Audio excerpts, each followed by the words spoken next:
Calculation of atomic susceptibility.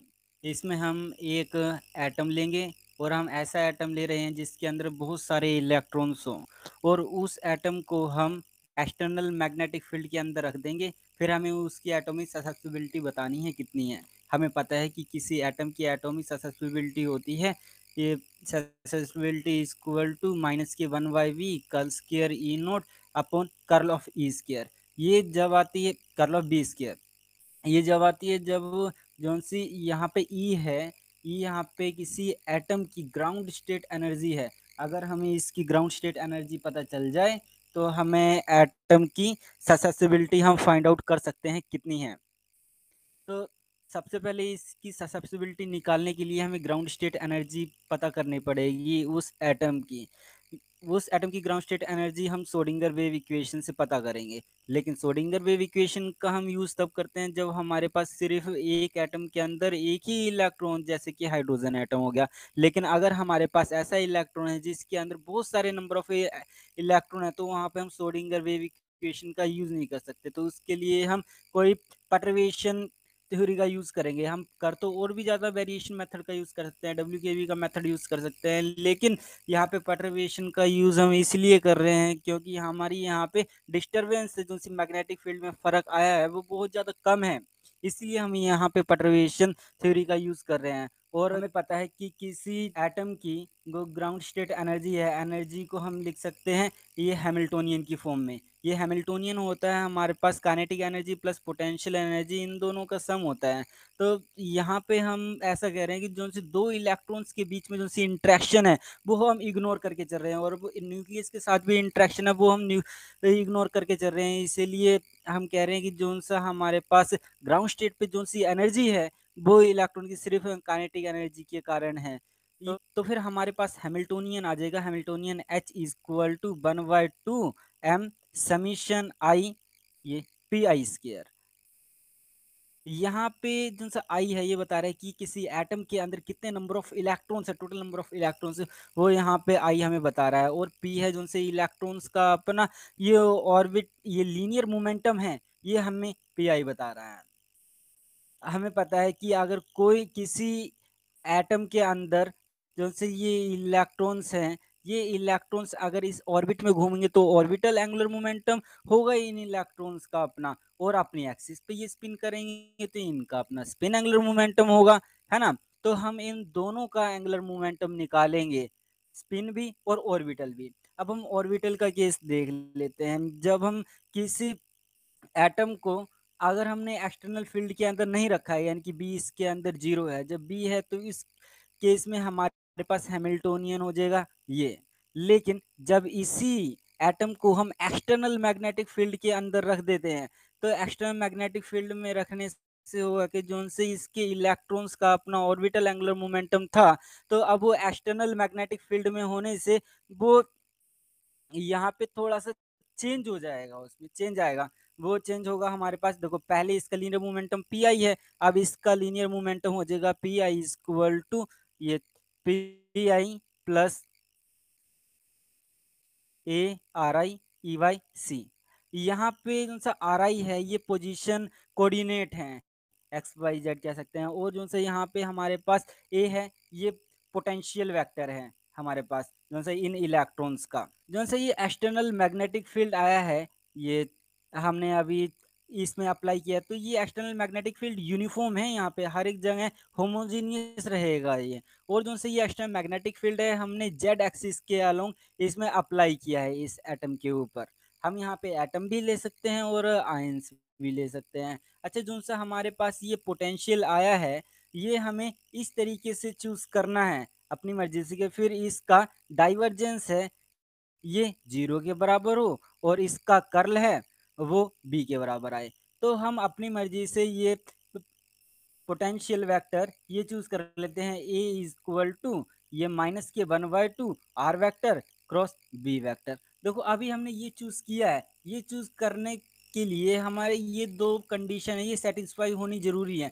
अब हम check कर लेते हैं, अगर ये दोनों कंडीशन सैटिस्फाई हो रही हैं, तो हमने जो पोटेंशियल वेक्टर चूज़ किया है, वो सही चूज़ किया है। अदरवाइज़ ये हमारा गलत है, हमें और कुछ चूज़ करना पड़ेगा। यहाँ पे देखो हमने ए लिया है, A is equal to minus के 1/2 R vector cross B vector. हमें निकालना क्या है कि इसका जो सा डाइवर्जेंस है, वो 0 आना चाहिए। डाइवर्जेंस को हम लिख सकते हैं iota curl upon curl X plus ये J cap curl upon curl Y plus ये K cap curl upon curl Z. ये हो गया हमारे पास डाइवर्जेंस और यहाँ पे डॉट और ए की वैल्यू हमारे पास माइनस के 1/2 आर वेक्टर क्रॉस ये बी वेक्टर। हम यहाँ पे R vector cross B vector इनकी वैल्यू निकाल लेते हैं। ये हमारे पास है आई जे के। यहाँ पे आर वेक्टर की वैल्यू आ जाएगी हमारे पास, ये पोजीशन कोऑर्डिनेट है एक्स वाई जेड और B vector along the Z axis है, तो यहाँ पे हम ये बी ले रहे हैं। आई की वैल्यू यहाँ पे आ गई हमारे पास वाई वी और ऐसे ही माइनस के जे की वैल्यू आएगी एक्स भी आ जाएगी और के यहाँ पे हमारे पास 0 आएगा। तो हमारे बी हम इनमें से कॉमन ले लेते हैं, आगे हमारे पास आई कैप वाई और एक्स जे कैप। ये हमारे पास ये आर क्रॉस बी वेक्टर की वैल्यू आ गई है। अब इनका हमें डॉट प्रोडक्ट निकालना है। हमें क्या करना है, ये iota curl upon curl X plus J cap curl upon curl Y plus K cap curl upon curl Z. यहाँ पे डॉट प्रोडक्ट चाहिए हमें, जो से ये माइनस के 1/2 है, इसे मैं आगे लिख लेता हूँ और ये यहाँ पे आ जाएगा हमारे पास ये वाई माइनस के एफ जे कैप। आई को आई से मल्टीप्लाई किया हमने, आई डॉट आई होता है हमारे पास 1 और ऐसे ही जे डॉट जे हमारे पास होगा 1। यहाँ पे माइनस के 1/2। अब हम कर्ल अपॉन कर्ल एक्स करेंगे, यहाँ पे आई वाला आई से डेरिवेटिव होगा, ये curl Y upon curl X plus J तो यहाँ पे 1 आ जाएगा, कर्ल अपॉन कर्ल वाई यहाँ पे एक्स कैप प्लस ये तो यहाँ पे कोई के वाला कंपोनेंट नहीं है, इसलिए ये इसे नहीं लेंगे हम। ये यहाँ पे बाहर 1/2 है। ये देखिए यहाँ पे y का derivative with respect to x, ये तो हो जाएगा हमारे पास 0 और ऐसे ही x का derivative with respect to y ये भी हो जाएगा 0। यानी कि हमारे डेल की वैल्यू ए ये 0 के बराबर आ रही है। ये वाली कंडीशन हमारी बिल्कुल सही है। अब हम दूसरी चेक कर लेते हैं कि इसका कर्ल हमारे पास b के बराबर आ रहा है या नहीं। अगर आ रहा है तो हमारी दोनों कंडीशन सेटिस्फाई हो गई हैं और जो हमारा पोटेंशियल वेक्टर था वो एकदम सही है। यहाँ पे डेल है, इन दोनों का हमें क्रॉस प्रोडक्ट लेना है। देखो क्रॉस प्रोडक्ट ले लेते हैं आई जे और के और डेल की वैल्यू है कर्ल अपॉन कर्ल एक्स, ये इसकी वैल्यू है कर्ल अपॉन कर्ल वाई और इसकी वैल्यू है कर्ल अपॉन कर्ल जेड। यहाँ पे जो सा ए है, ए की वैल्यू अभी हमने निकाली थी, इन दोनों क्रॉस प्रोडक्ट किया था तो ये आ गई थी हमारे पास, है ना। बी हमने बाहर ले लिया था और आई के साथ वाई है तो यहाँ पे वाई आ गया और जे के साथ यहाँ पे माइनस एक्स है तो माइनस एक्स ले लिया और यहाँ पे के नीचे कुछ नहीं है तो ये 0। इन दोनों का जब हम क्रॉस प्रोडक्ट लेंगे तो इसकी वैल्यू आ जाएगी, यहाँ पे बी हमारा बाहर है आयटा और यहाँ पे माइनस के 1/2 भी है, क्योंकि ए की वैल्यू थी हमारे पास, ए हमने लिया था माइनस के 1/2 R cross B. R cross B की जब हमने इन दोनों को सोल्व किया तो हमारे पास ये आ गया था और उसके साथ यहाँ पे बी था, इसे मल्टीप्लाई किया हमने। ये के की वैल्यू है और ये यहाँ पे आई की ये 0, तो के की वैल्यू आ गई हमारे पास के कैप ये -1 यानी कि माइनस के 1/2 यहाँ पे माइनस के 2 ये बी के कैप। यहाँ से हम कह सकते हैं कि कर्ल क्रॉस ए आ गया हमारे पास माइनस के 1/2 से ये 2 से 2 कट गया, 1 से 1 यानी ये प्लस, यानी कि ये हमारे पास बी कैप के बराबर आया, बी के कैप और यही है हमारे पास बी वेक्टर। यानी कि हम कह सकते हैं कि हमारा ये कर्ल है, कर्ल ऑफ ए ये हमारा बी के बराबर आ रहा है, यानी सेकंड कंडीशन भी सेटिस्फाई है। तो हम यहाँ से ये कंक्लूजन निकाल सकते हैं कि जो हमने ये माना था अपना पोटेंशियल वेक्टर, ये बिल्कुल सही माना था। अगर हमने ये अपना पोटेंशियल वेक्टर मान लिया है तो इसकी वैल्यू हम इसमें पुट कर देते हैं, यानी कि हमारे पास मोमेंटम बन जाएगा ये P is equal to P I plus E Y C, A की जगह हमने ये वाली वैल्यू पुट कर दी, तो यहाँ पे माइनस आ जाएगा, माइनस के 1 बाई ये 2 R vector cross B vector. ठीक, अगर इसे हमने कि उस एटम को, जो सा ये एटम था, अगर इस एटम को हमने एक्सटर्नल मैग्नेटिक फील्ड के अगर अंदर रख दिया है, तो फिर जो से इसका ऑर्बिटल मैग्नेटिक मूवमेंट था, अब वो थोड़ा सा चेंज हो जाएगा। अब वो चेंज कितना होगा, इसकी वैल्यू हम पी वाले की वैल्यू अपने जो सा अनपर्टर्ब्ड हैमिल्टोनियन था उसमें हम पुट कर देते हैं। हमारे पास अनपर्टर्ब्ड हैमिल्टोनियन ये था एच इक्वल टू ये 1/2m, यहाँ पे समीशन आई, जो से ये पी आई था, पी आई की जगह हम ये वाली वैल्यू अपनी पुट कर देते हैं, इक्वेशन नंबर 2 वाली। तो यहाँ पे पी आई माइनस के ई वाई 2 सी, ये R vector cross V vector का होल स्क्वायर, ये आ जाएगा।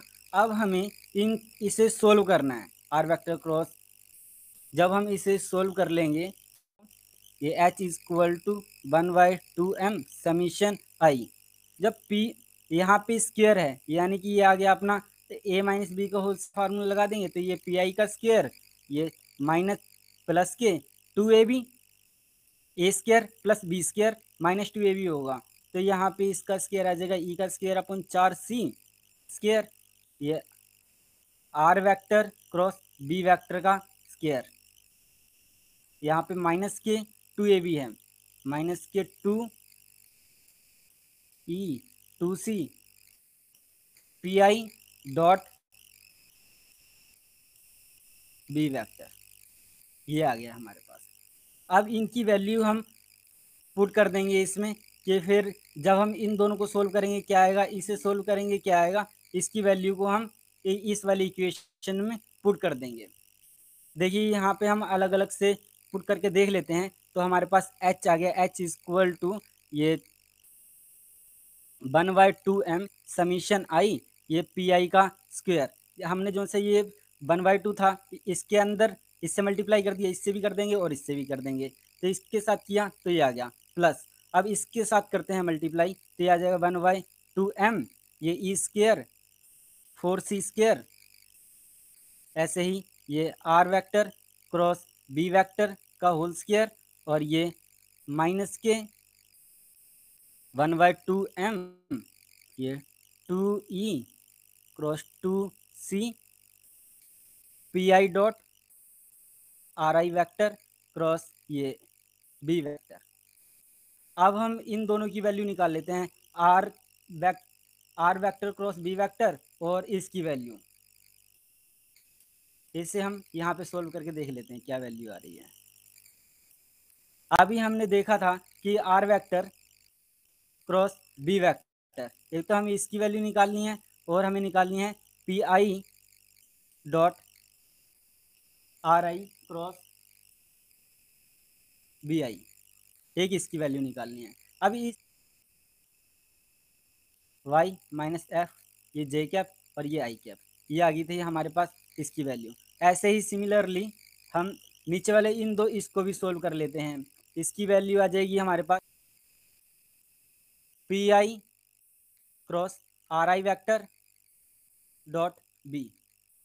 ठीक है, लेकिन हमें पता है कि ये टोटल एंगुलर मोमेंटम हमारे पास होता है, ये एच कट एल की वैल्यू होती है are I vector cross P I vector. ठीक है, लेकिन अगर हम इन दोनों की साइन चेंज कर दें, अपोजिट कर दें, तो हमारे पास सेम ये वाली वैल्यू मिल जाएगी, तो हमारे पास आ जाएगा ये R I vector cross P I vector dot B, ये हमने बना लिया, लेकिन जब हमने ये बनाया तो आगे माइनस का साइन आ जाएगा, और इसकी वैल्यू हमें पता है, हम लिख सकते हैं ये एच कट एल बी, ये डॉट प्रोडक्ट यहाँ पे, ये हमने अब दोनों की वैल्यू, इन दोनों की वैल्यू अगर ये ऊपर वाली और नीचे वाली दोनों इस वाली इक्वेशन में हम पुट कर देंगे, तो हमारा आंसर देखते हैं क्या आता है। ये टोटल जितना ऑर्बिटल मोमेंटम के कारण मैग्नेटिक फील्ड था हमारा, वो आ जाएगा, ये आया हमारे पास एच इज इक्वल टू, जो सी ये वाली वैल्यू आप देख रहे हो ये अनपर्टर्ब्ड हैमिल्टोनियन की तरह है, ये एच जीरो हमने पुट कर दिया है, और ऐसे ही इसकी वैल्यू आ गई हमारे पास, ये 4 को 2 से मल्टीप्लाई किया, ये हो गया हमारे पास ई स्क्वायर, ये 8m और ये सी स्क्वायर, और ऐसे ही इसकी वैल्यू आ गई हमारे पास, ये यहाँ पे स्क्वायर है तो ये बी वेक्टर का स्क्वायर बन जाएगा हमारे पास, और यहाँ पे ये इस वाई आई का स्क्वायर प्लस एक्स आई का स्क्वायर, यहाँ पे ये हमारे पास एक्सप्रेशन आया है। ऐसे ही जो लास्ट टर्म रहेगी है थर्ड वाली, उसे हम कहेंगे, यहाँ पे एक टू से एक टू कैंसिल हो जाएगा हमारा, और ये पास E Y two M M, और अभी हमने इस वाली वैल्यू को सोल्व किया है, अब वो हमारे पास आई थी एच कट एल बी। अब हमें पता है E H cut by two M, ये हमारे पास मैग्नेटिक बोहर मैग्नेटिक मूवमेंट होता है, तो इसकी जगह हम म्यू भी लिख देंगे, तो हमारे पास एक्सप्रेशन बनेगा H is equal to H naught plus E square by 8 mc square, ये आ जाएगा प्लस के म्यू नोट या म्यू बी, ये एल बी, और ये ऊपर वाली टर्म रहेगी, ये आ जाएगा B square mu X square. यहाँ पे समीशन है हमारे पास, समीशन आई। अब जो सी ये आप टर्म देख रहे हो, ये हमारे पास आ गया total orbital momentum of electron. लेकिन अब जो से एटम है, एटम के अंदर तो जो से इलेक्ट्रॉन है उनका ऑर्बिटल मूवमेंट भी हो रहा है और स्पिन एंगुलर मोमेंटम भी हो रहा है। हमने तो अभी सिर्फ ऑर्बिटल एंगुलर मोमेंटम निकाला है, अब हम स्पिन एंगुलर मोमेंटम निकालते हैं।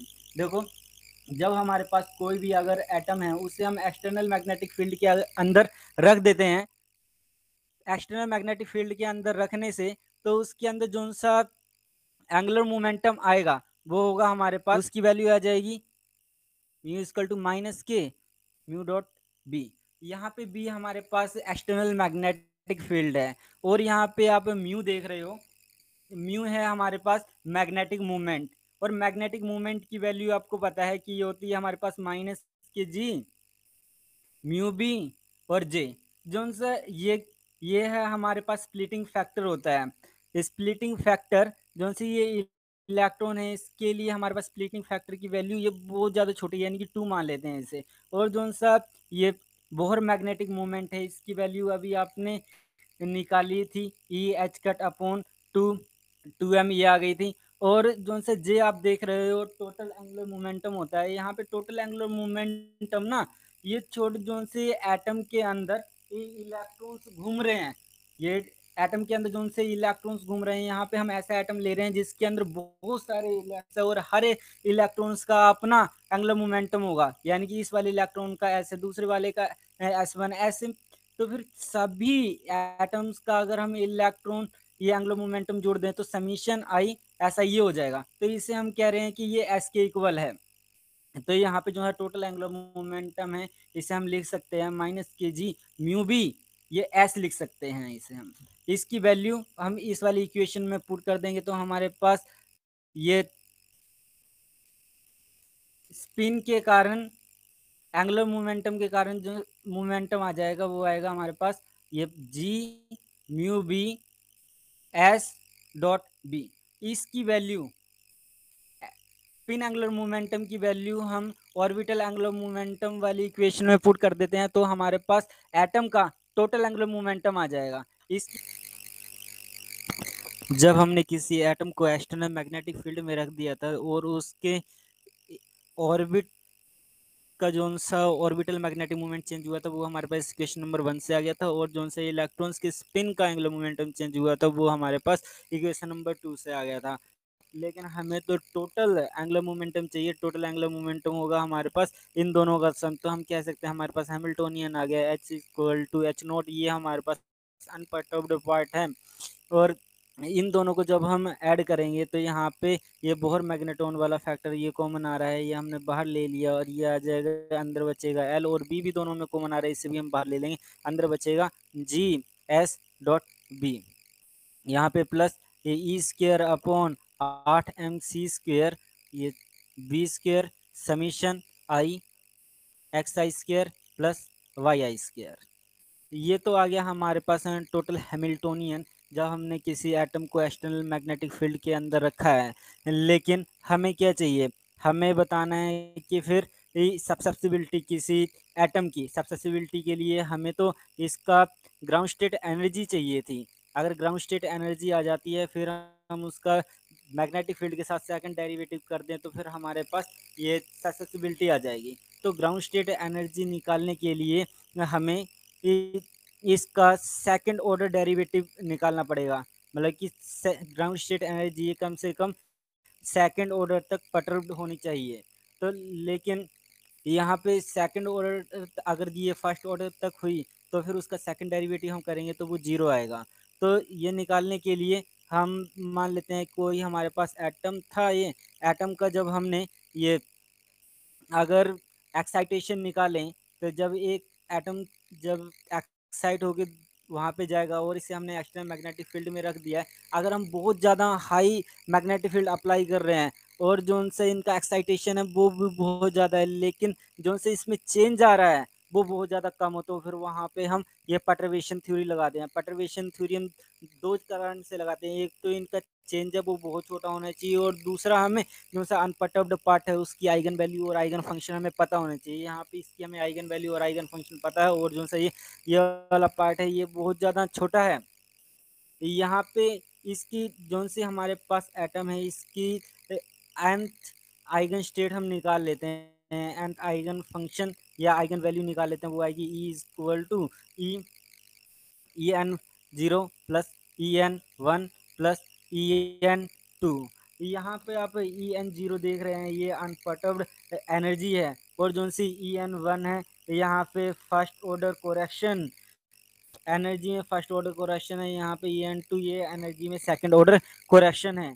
तो यहाँ पे जो सा ये अनपर्टर्ब्ड वाला पार्ट और जो सा ये फर्स्ट ऑर्डर कोरेक्शन के लिए हम ऐसे निकाल सकते हैं। ये en 1 हमारे पास आ जाएगा जो से ये डायगोनल मैट्रिक्स एलिमेंट के एलिमेंट होंगे ना, डायगोनल मैट्रिक्स एलिमेंट वही हमारे पास फर्स्ट ऑर्डर कोरेक्शन होगा तो उसकी वैल्यू होती है हमारे पास n। यहाँ पे n आपको पता ही है कि फिर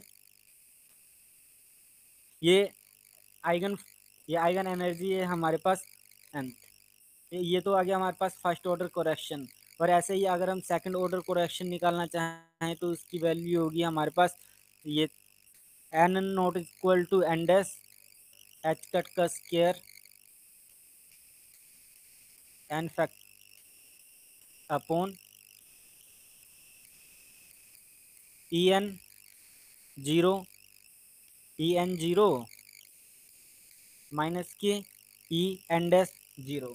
जो से यहाँ पे आप en-0 देख रहे हैं ये अनपर्टर्ब्ड एनर्जी है nth स्टेट के लिए और जो सा en- देख रहे हैं यहाँ पे ये अनपर्टर्ब्ड एनर्जी है n- स्टेट के लिए।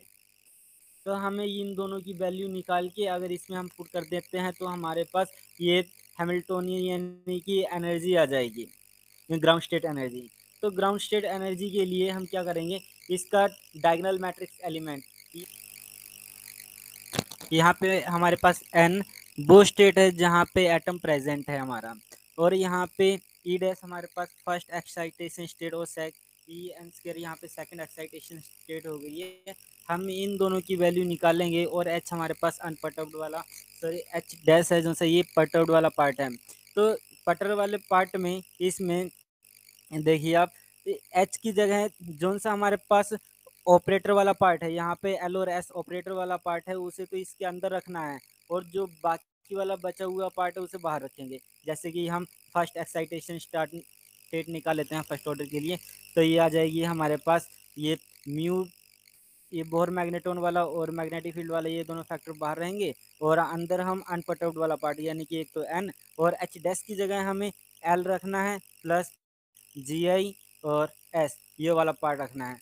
ये एन एन हमारे पास है वह स्टेट जहाँ पे एटम हमारे पास प्रेजेंट है। ऐसे ही जौन सा ये वाला है ई एन के लिए हम एक तो इस पे अप्लाई किए हमने, ऐसे ही ये इस पे भी अप्लाई करेंगे। ये आ जाएगा हमारे पास ई का स्क्वायर ये 8 mc² ये बी स्क्वायर और जो सा ये वाला पार्ट है क्योंकि ये दोनों ऑपरेटर हैं तो ये अंदर आ जाएंगे समीशन ये एन एच की जगह हम एक्स आई स्क्र और वाई आई स्क्र पुट कर देंगे यहाँ पे। ये एक्स आई स्क्र प्लस ये वाई आई स्क्र हमने पुट कर दिए। अब ये तो था हमारे पास फर्स्ट एक्साइटेशन। अगर सेकंड एक्साइटेशन निकालना चाहें, सेकंड एक्साइटेशन में हम देख रहे हैं कि ये इसका स्क्वायर है यहाँ पे। स्क्वायर के लिए जैसे कि आप इसका स्क्वायर करोगे, यहाँ पे इसका स्क्वायर करोगे तो यहाँ पे स्क्वायर आ रहा है, लेकिन जब इस वाली पार्ट का स्क्वायर करोगे तो यहाँ पे हमारे पास बी का स्क्वायर यानी कि बी की 4 बन जाएगा। लेकिन हमें डेरिवेटिव में तो बी स्क्वायर तक की वैल्यू चाहिए। ऐसे ही जब इसका a square plus B square plus 2ab करोगे तो वहाँ पे बी की क्यूब आएगी। तो हम वो वाले फैक्टर को निगलेक्ट कर देंगे, हमें सिर्फ बी स्क्वायर वाला चाहिए, यानी कि हम इसका ही करेंगे क्योंकि यहाँ पे स्क्वायर है ना, तो इसकी वैल्यू हम पुट कर देते हैं। ये नीचे हमारे पास en0 माइनस के en-0, यहाँ पे म्यू बी स्क्वायर, ये तो हमारे पास दोनों के दोनों इसके स्क्वायर आ गए हैं। ये समीशन आई,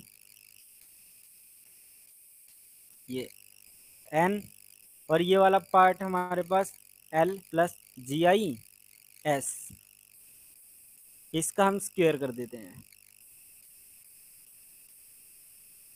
यहाँ पे एन, इसका हमने स्क्वायर कर दिया है यहाँ पे।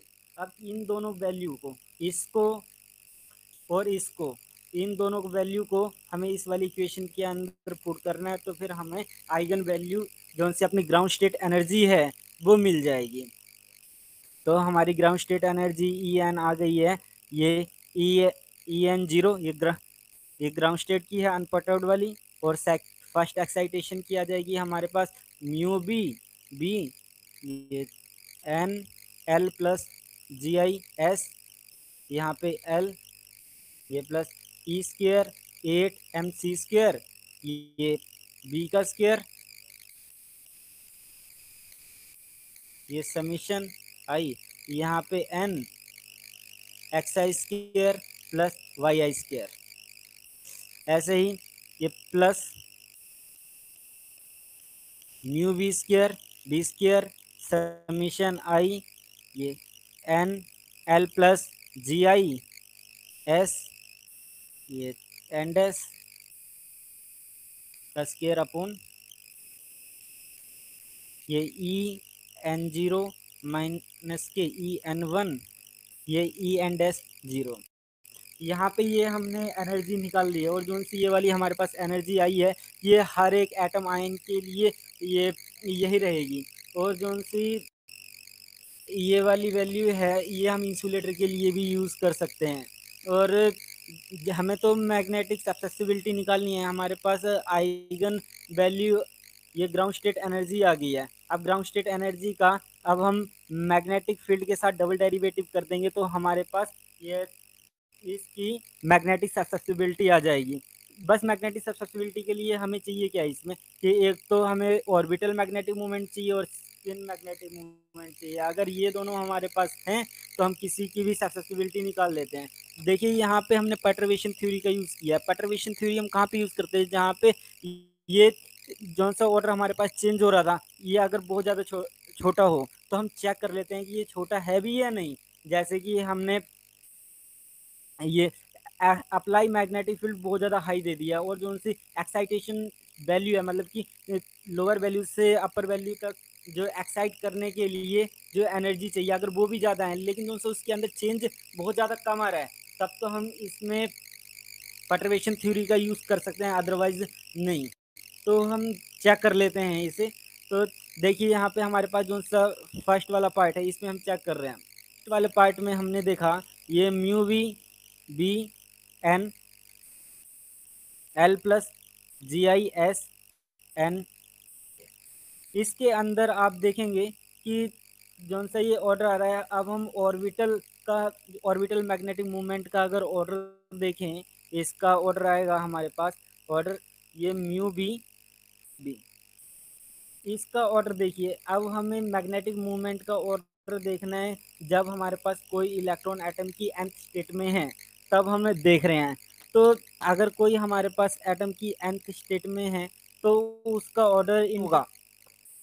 और जो सा हमारे पास म्यू भी है ये बोहर मैग्नेटोन है, इसकी वैल्यू हमें पता है E H cut upon 2m सी होगी। तो फिर हम यहाँ पे ना ये 2 है उसे निग्लेक्ट कर देते हैं, तो हमारे पास डॉट बी ये वैल्यू आ गई है। और इसकी वैल्यू पता है ये साइक्लोट्रॉन फ्रीक्वेंसी होती है, तो हम कह सकते हैं एच कट म्यू से, ये साइक्लोट्रॉन फ्रीक्वेंसी। मतलब कि जो सा हमारे पास ऑर्डर आया है ये बहुत ज़्यादा छोटा, क्योंकि एच कट की वैल्यू बहुत ज़्यादा छोटी आ रही है। इसका मतलब जब हम ये 10⁻⁴ गोज का मैग्नेटिक फील्ड अप्लाई करेंगे किसी एटम में, और जो सा उसके अंदर एक्साइटेशन वैल्यू है वो भी मतलब कि बहुत, वो इलेक्ट्रॉन वोल्ट्स में आएगी, लेकिन जो सा उसके अंदर चेंज आ रहा है ऑर्बिटल मैग्नेटिक मोमेंट के अंदर, वो 10⁻⁻⁴ इलेक्ट्रॉन वोल्ट्स इस ऑर्डर का आ रहा है। तो अगर हम ऑर्बिटल एंगुलर मोमेंटम किसी ऑपरेटर का देखना चाहें एंड स्टेट के लिए, तो हमें पता है ऑर्बिटल एंगुलर मोमेंटम होता है ये एल स्क्वायर। तो एल स्क्वायर अगर हमारे पास कोई भी आइगन वैल्यू दी हुई है, तो इसके लिए होगा हमारे पास L, L plus one H cut order का, एच कट के स्क्वायर।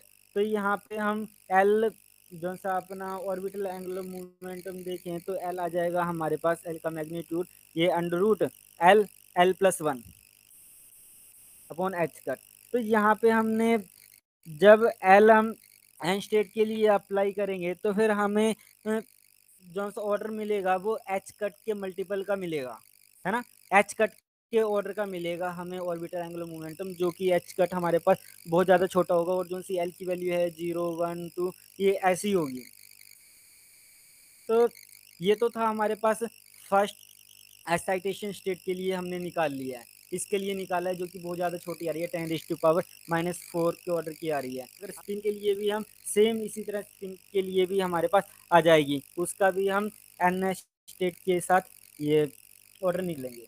अब अगर हम एक्साइटेशन एनर्जी का ऑर्डर निकालेंगे तो फिर वो हमारे पास बोहर एटॉमिक रेडियस के ऑर्डर के बराबर आएगा। यानी कि अगर हम ऑर्डर निकालना चाहते हैं सेकंड एक्साइटेशन स्टेट का, तो फिर वो आएगा हमारे पास ऑर्डर ऑफ जौन सी ये वाली वैल्यू आप देख रहे हो यहाँ पे ई का स्क्वायर, ये बी का स्क्वायर अपॉन ये 8m जो सा 8 है वो नहीं ले रहे क्योंकि हमें ऑर्डर निकालना है, तो ये एम सी स्क्वायर। यहाँ पे जो सा m है अगर हम इसे m से मल्टीप्लाई और डिवाइड कर दें तो यहाँ पे m का स्क्वायर आ जाए, इनकी सभी टर्म का स्क्वायर है, तो फिर हम इसे बाहर लेते हैं, होल का स्क्वायर ले लिया हमने यहाँ पे।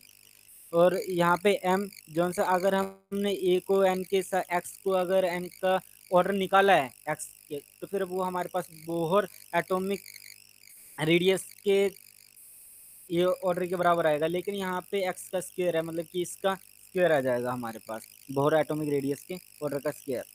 और अगर इसे हम सोल्व करें आगे, तो ये हम देख रहे हैं कि ये साइक्लोट्रॉन फ्रीक्वेंसी है, ये साइक्लोट्रॉन फ्रीक्वेंसी हमने इसकी जगह रख दी है।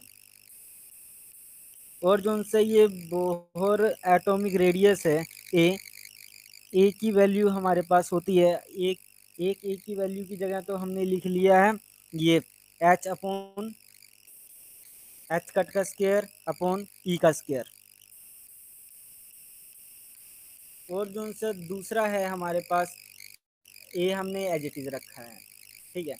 अब जो सा हमारे पास एक एच कट है, इसे हम लिख सकते हैं एच कट म्यू नॉट, ये फ्रीक्वेंसी के साथ लिख लिया, और दूसरा हमने लिख लिया अपना ये H cut E square by ए।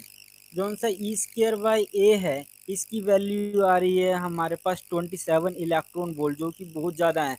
तो जब हम इस वैल्यू को सोल्व करेंगे ऊपर वाली को, तो वो आएगी हमारे पास ये ऊपर वाली वैल्यू सोल्व करने पे आ रही है, जब हमने ऊपर वाली वैल्यू को सोल्व किया है तो इसकी वैल्यू आएगी हमारे पास 10⁻⁻⁹ इलेक्ट्रॉन वोल्ट के ऑर्डर की। तो यानी कि ये तो और भी ज़्यादा छोटी है, ऊपर वाली हमारे पास 10 फर्स्ट एक्साइटेशन की 10⁻⁻⁴ आ रही थी, और सेकंड वाली की हमारे पास 10⁻⁻⁹ यानी कि 10⁻⁻5 का फर्क आ गया। और ऐसे ही जब हम अपना थर्ड वाले की ये निकालेंगे, तो फिर वो हम देखेंगे, फिर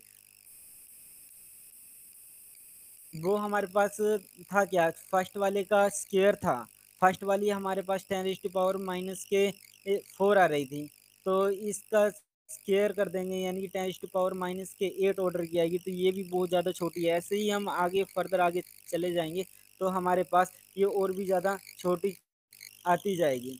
तो यहाँ से हमने कंक्लूज़न निकाला है कि यहाँ पे हम परटर्बेशन थ्योरी का यूज़ कर सकते हैं।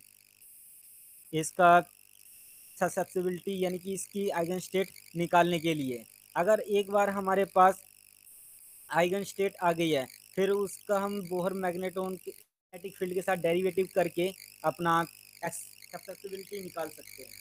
तो ये था हमारे पास एटॉमिक ससेप्सिबिलिटी के बारे में। Thank you.